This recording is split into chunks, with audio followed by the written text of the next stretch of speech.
Ola a todos e todas. Hoxe imos descubrir algo fascinante. Como se alimentan as plantas. Alguna vez o pensastes?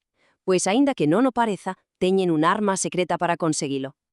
Esa é a gran pregunta, non si? Vemos árbores enormes, flores de todas as cores, pero ninguña ten boca para comer. Entón, como conseguen a enerxía para vivir e medrar? Pois imos desvelar o misterio. Aquí está a primeira clave. As plantas son seres autótrofos. Esta palabra, que parece un pouco rara, significa sinxelamente que son capaces de cociñar a súa propia comida. A diferencia de nós ou dos animais, non precisan saír a buscar o alimento. Non. Elas usan o que teñen a seu redor: auga, aire e a luz do sol. E como se chama esa arma secreta que lles permite crear o seu propio alimento? Chámase fotosíntese.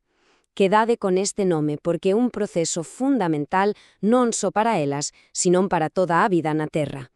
Imos ver como funciona paso a paso. E todo comeza baixo terra, nun lugar que non vemos, pero que é esencial. As raíces son o punto de partida de todo. As raíces funcionan como se fosen millóns de paliñas pequeniñas. A través delas, a planta absorbe dous ingredientes vitais do chan: a auga, por suposto, e os sales minerais, que veñan sendo como as vitaminas para elas. Esta primeira mistura de auga e sales minerais recibe un nome, chámase zume bruto. É a materia prima que ten que viaxar dende o máis fondo da terra ata a parte máis alta da planta. E a onde vai todo ese zume bruto? Pois viaxa ata as follas, que son as verdadeiras fábricas de alimento da planta. É aquí onde ocorre toda a maxa, toda a transformación. Dentro desta fábrica xúntanse tres ingredientes esenciais.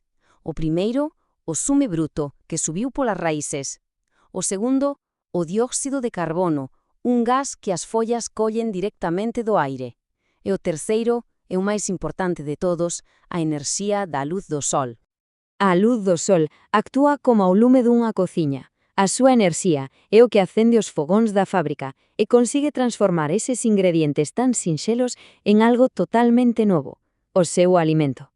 Ese alimento que crean son os hidratos de carbono, que son basicamente unha especie de azúcar. E isto é o que lles vai dar a enerxía que necesitan para medrar, florecer e vivir. Pero ollo que este proceso de cociñado ten unha consecuencia increíble. A planta libera algo que a ela non lle fai falta, o oxígeno, e ese oxígeno é nin máis nin menos o gas que nós e o resto de animais necesitamos para respirar. É un agasallo para todo o planeta. Unha vez cociñado, o alimento mestúrase de novo con auga, e esta nova mestura chámase zume elaborado. Este zume é como un servizo de reparto a domicilio para a planta, viaxando a todas partes, dende o talo ata a flor máis pequena, para que ningunha parte pase fame. Pero atención, porque fabricar o alimento é só a metade da historia. Agora a planta ten que úsalo. E para iso necesita facer algo que nós tamén facemos constantemente: respirar.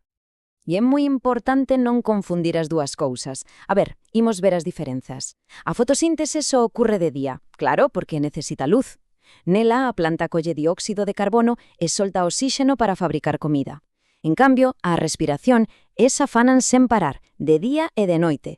E para respirar fan o contrario, collen oxíxeno para queimar ese alimento e obtener enerxía, e nese proceso liberan dióxido de carbono. Son procesos casi opostos, pero que se complementan. A fotosíntese é un método principal, está claro. Pero, que pasa se unha planta vive nun lugar onde o xan é moi pobre e case non ten sales minerais? Pois a natureza, que é moi sabia, sempre atopa unha solución. Cando o menudo chan é un pouco escaso, algunhas plantas evolucionaron para complementar a súa dieta dunha forma que non esperaríamos. Teñen un plan B que é canto menos sorprendente. Por exemplo, a famosa atrapamoscas. Ela fai a fotosíntese como todas as demais, pero para conseguir eses sales minerales extra que lle faltan, desenvolveu unhas follas que son auténticas trampas mortais. Ao atrapar insectos, pode absorber os nutrientes que lle faltan para completar a súa dieta. Entón, para que quede todo claro, imos repasar o ciclo completo. Primeiro, a absorción polas raíces. Segundo, a fotosíntese nas follas para cociñar o alimento. Terceiro, o transporte dese alimento a toda a planta. E cuarto, a respiración para usar ese alimento e obter enerxía. Un ciclo perfecto, non si? E agora que sabemos todo isto, queda unha pregunta no aire. Das raíces, do talo, das follas, cal diríades que é a parte máis importante para a nutrición da planta? É algo interesante sobre o que podemos reflexionar.